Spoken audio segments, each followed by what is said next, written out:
Hello, my beautiful super soul sisters in my shoe group, Shoe Psychology. What do your shoes tell you about you and the shoes of others? Well done for making it this far. Do you know, I just want to share a stat. Only 8% of the world will actually look to improve themselves and actually adopt what's actually being incorporated. And in fact, of that 8%, apparently it's a 2% of the entire world's population that will actually implement something that will make a change. Now, you clearly are one of those wonderful ladies. Otherwise, you wouldn't be back here. You wouldn't be listening to this. And I'm hoping that you're in that 2% that goes, it's a little step today. I'm just going to do this next step. I'm just going to go, it's an awareness thing. I'm going to check out the trigger on that one. Let me see what patterns I'm running. What are my parrot shoes about that? You know, who's toxic, who's not? We were talking about that yesterday, weren't we? About, you know, the shoes that you're walking with. Are they healthy ones to be trotting with? So, you know, and that's what I want to talk about today. So congratulations. Honestly, kudos to you. It's not easy, and I appreciate that you're making time every single day.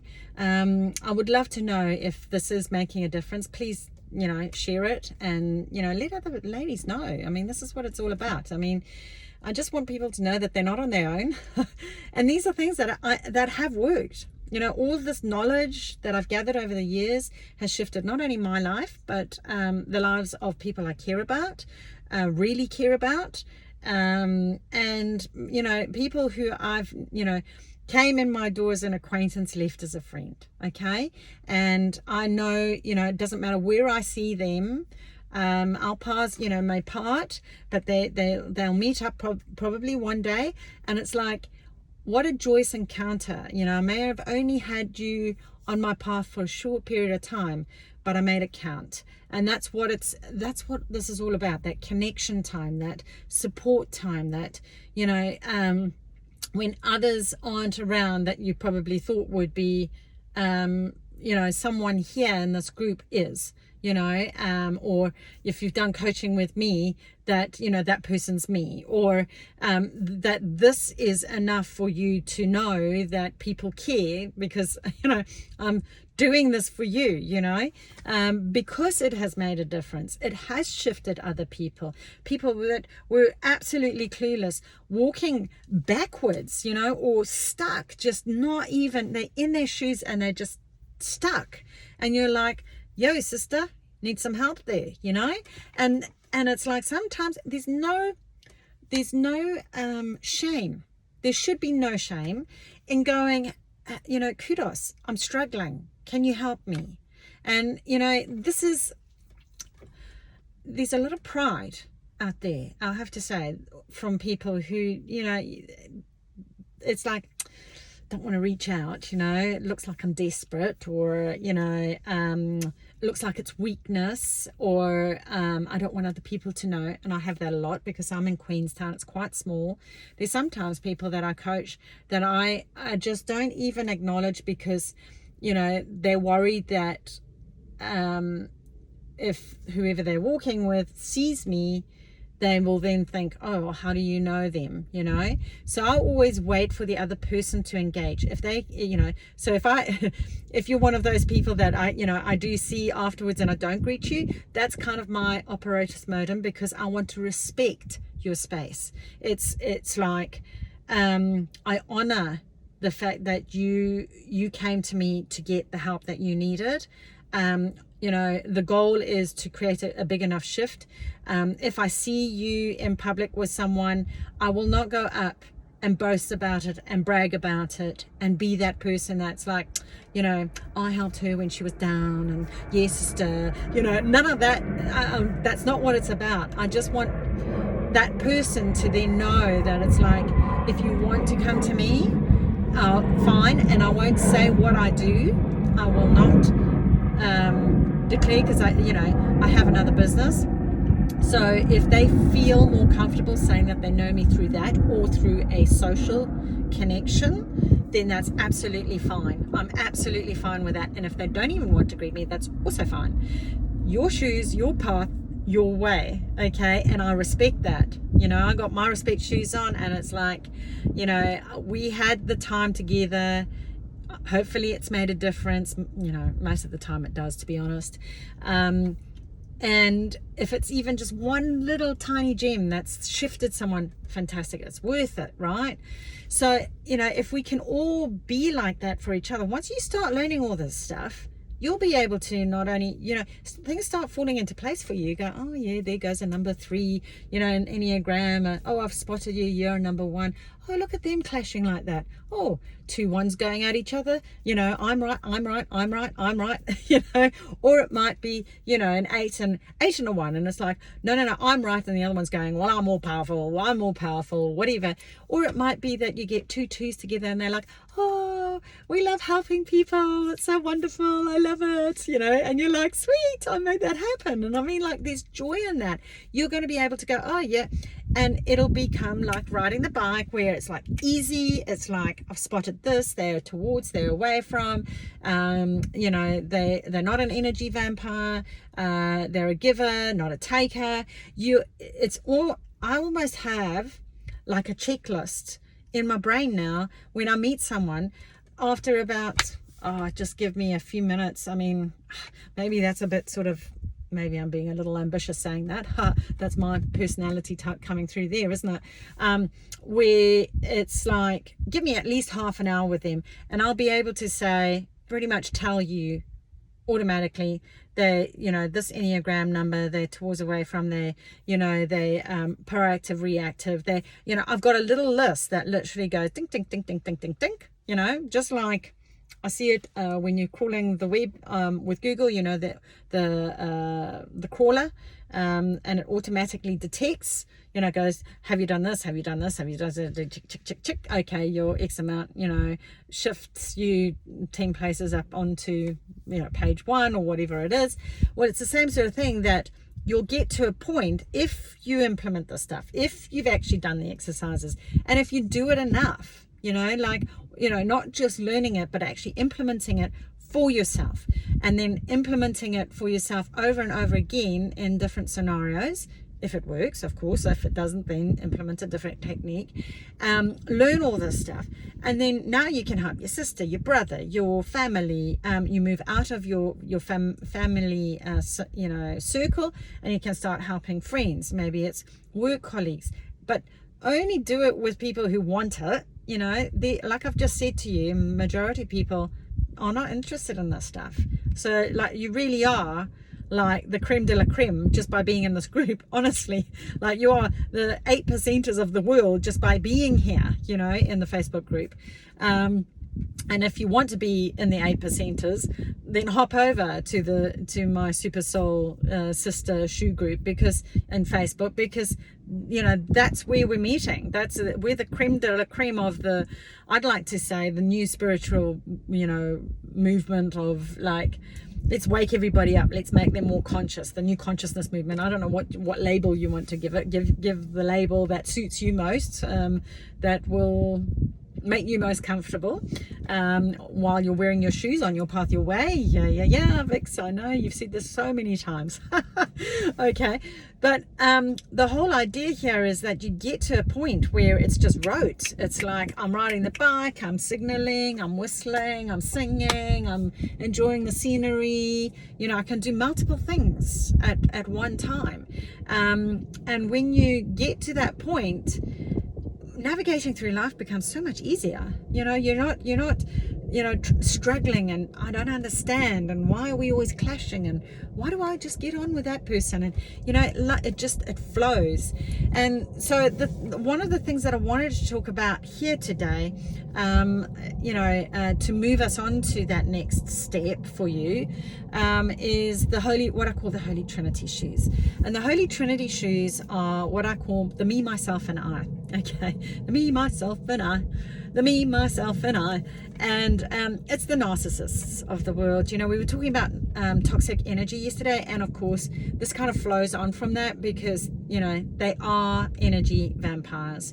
This is typically driven, just so that you know, I find, from attachment trauma in stage 1 of attachment trauma, which is when they're first born.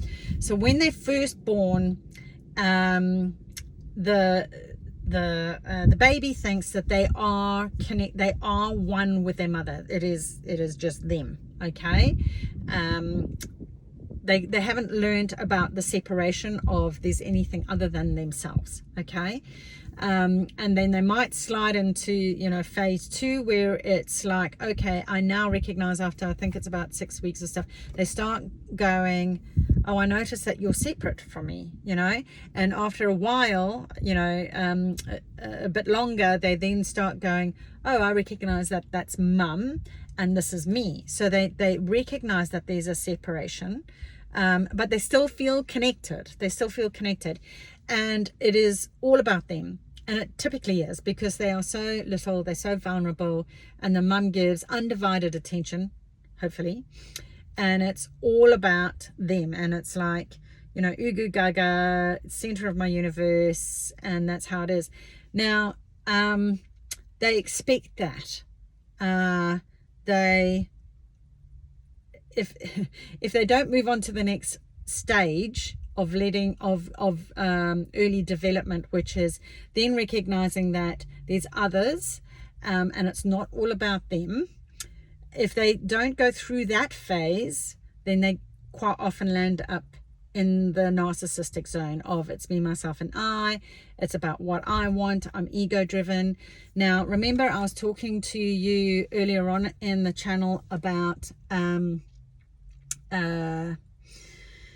first position, second position, third position. First position is where the narcissist sits. It is, they don't understand, unless it affects them, why would they bother? They're normally very, you know, unempathetic. They struggle to empathize if they even go there in the first place. There's often a lot of self-gratification in the sense of, you know, if it pleases me, then we'll do it. If not, then we won't. They tend to like to be, obviously, the center of attention. They tend to demand it if they don't get it. They tend to get upset if another person will come in and take away their limelight. So I'm not saying this is a case like, there might be some bells ringing for Enneagram number 4s, but I would be careful about jumping to conclusions like that, because it might be that it's an unbalanced 4, which is that I need to be in that limelight and the attention is on me. So yes, there is that chance, you know, that there is a connection there. But it also could be a power number with the 8, unbalanced, the unhealthy side of the spectrum. And it can also be the unhealthy spectrum of the 1 in the Enneagram. So you've got those 3 core numbers that I tend to land up finding, you know, have a propensity for splitting out into one of those, if they are the me, myself, and I, Holy Trinity Shoes. It quite often, I find, has started from that early childhood stuff. So really, we're now going into the realm of needing to get professional intervention for that kind of level stuff. When quite often, if they're too far gone, you know, it's like hitting it can be like hitting your head up against a bit of a brick wall. And sometimes they need to really have quite a lot of loss in their life for them to sort of get it. But a lot of them might really just bounce back from that and just keep on moving. And then they just go from one relationship to another, and they tend to draw the givers. They tend to be the takers of the world. They tend to be, less caring in their approach to life, but they tend to draw in people like the 2s of the Enneagram, which is all the givers, the people pleasers. It might be, what other numbers might be? Possibly the 7s, because and even 6s sometimes, because, and I'll tell you why with the 6s are very loyal. So if they get caught up in a relationship, they don't want, it's not driven, it can be driven by pleasing, but it's more about not wanting to be disloyal. That I tend to find that, and I am generalizing here, it'll be different for everybody, hey, so I'm just letting you know.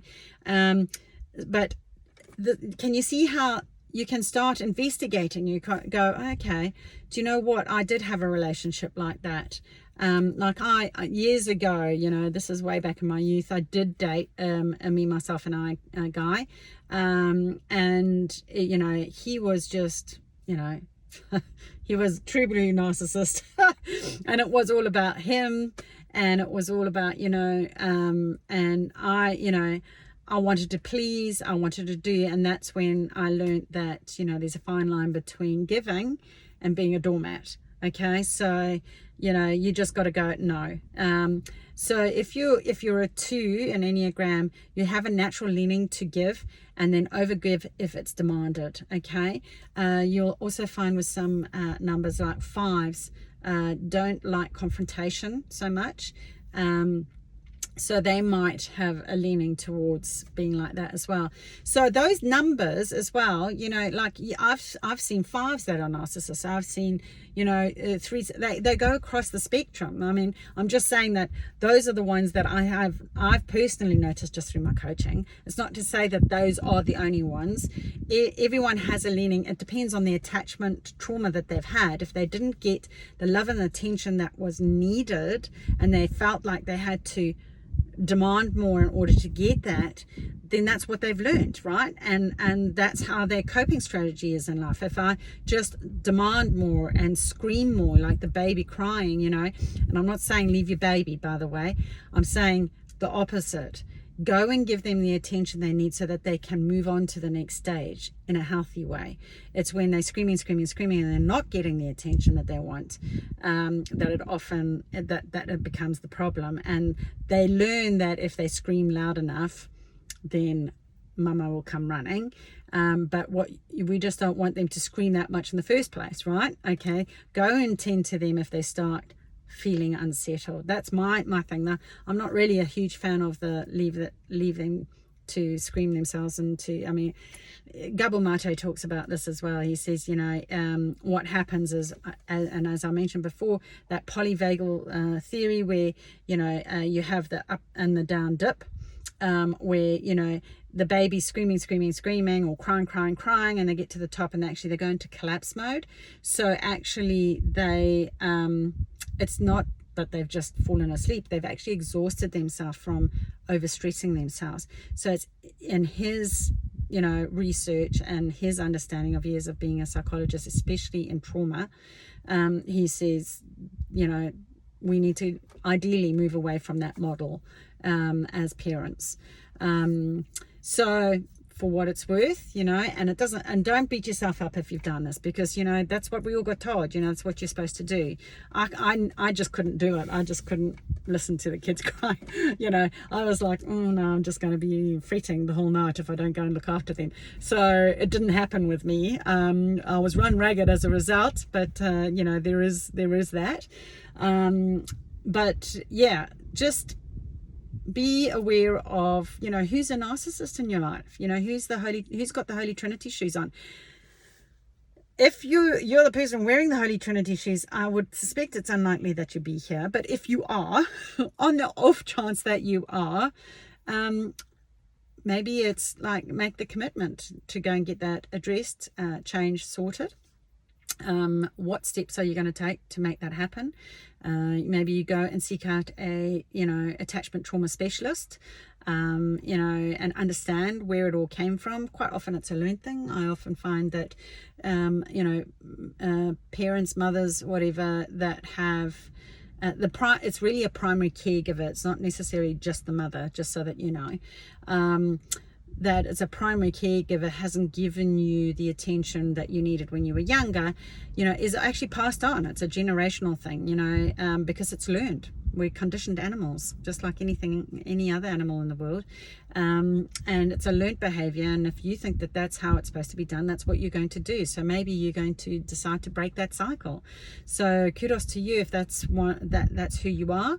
And if it's not, if you're on the other side of it, the receiving side of it, just who is it? You know, just ask yourself today, make the time, because we want to detox. We want to get you in a healthy, nurturing, supportive environment, which is what the Super Soul Sisters, group, shoe group is all about. It's exactly that. It's like, nah, not okay, not okay to have that. How do we get you away from those pair of shoes walking with you on your path? You do not need that, girlfriend. You do not need that in your life. And if you're a guy, it goes both ways, because you get narcissistic ladies as well. Don't get me wrong. It's not gender specific at all. I've seen plenty.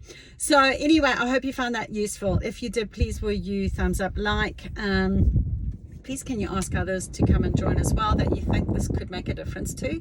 Don't just arbitrarily just ask people if you don't think it's going to shift them. But I'm hoping that I'm giving you, I know that I'm giving you tools that have made a difference in other people's lives. It's certainly in mine, and has certainly with people that I've worked with over the years. And it's free, why not, hey? So please can you just share the word, even pass the link out, would be wonderful. That's how you can show your support for me today, if that's okay to even ask. If you don't want to, that's also absolutely fine. Okay, have a wonderful day, and we will tune back in again tomorrow. Okay, namaste.